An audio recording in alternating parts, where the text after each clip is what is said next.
මැනිකේ නැගිටින්නකෝ. එළිය වැඩෙන්න ළඟයි. ඉතින් මට මොකද? ලෝකේ කරගෙන එක මට නවත්තන්න කියලා තමුසෙ කියන්නේ. මම වැඩට යන්න එපා ළමයෝ. ඉතින් යනවා. මම තමුසෙ අල්ලගෙන හිටියද? එතකොට මම කන්නේ කොහොමද? මම කට කෑවේ නෑ නේ තමුසෙ. ඔය තියෙන අසාදියට. ඉතින් ඔය තියෙන කටෙන් කනවා. කට නෙමෙයිනේ ප්‍රශ්නේ. මම උදේටයි දවල්ටයි කන්නේ මොනවද කියලා නෑනේ. කෑමද? කෑම කඩෙන් ගන්නවා. මට අත ටිකක් සනීපමදි. ඔළුවත් රිදෙනවා.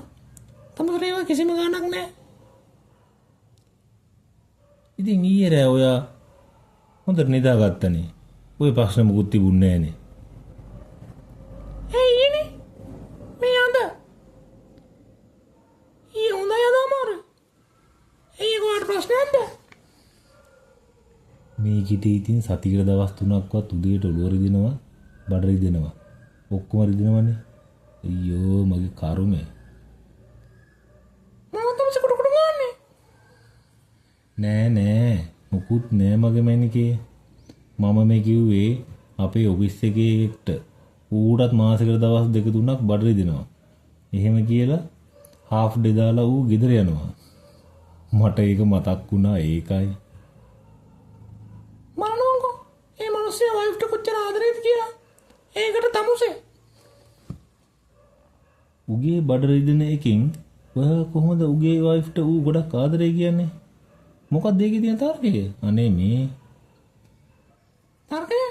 තරගයක් තියෙනවා. මාසයකට මිනිස්සයෝ ඒ මිනිහාගේ බඩ දෙන්න බෑ ඔච්චර දවස් ගානක්. හැම මාසෙම එහෙම වෙන්න විදිහක් නෑනේ. ඒ කියන්නේ ඔය මිනිස්සයා ඔෆිස් එකට බොරු කියලා ගෙදර යනවා ඇත්තේ වයිෆ්ට උදව් කරන්න. ඒකට තමුසේ නිවාඩු දාන්නේ මම මරුණ දවසට තමයි. ඒකත් ෂුවර් නෑ ඉතින්. මිනිහ ගෙදර තියලා තමුසේ වැඩට. අම්මට සිරි මම මොනවද මේ කිව්වේ? මගේ බොරුවත් මාට්ට වුණාවද්ද? මට ඕවා තේරෙන්නේ නෑනේ. මම නැගිටිනවා වැඩට යන්නත් පරක්කු වෙනවා. අම්මෝ වති මේ මොඩයන් මගේ බොරුව ගැන මාට්ට උනේ නෑ. අනේ ගේනී උඹ හිතන්නේ උඹගේ ඔය ඔළුව රිදිල්ලත් ඇත්ත එකක් කියලා මම විශ්වාස කරා කියලාද? මම තමුසේ කුඩු කුඩු ගාලා තනියම නැගිටින්නේ. නෑ මොකුත් නෑ.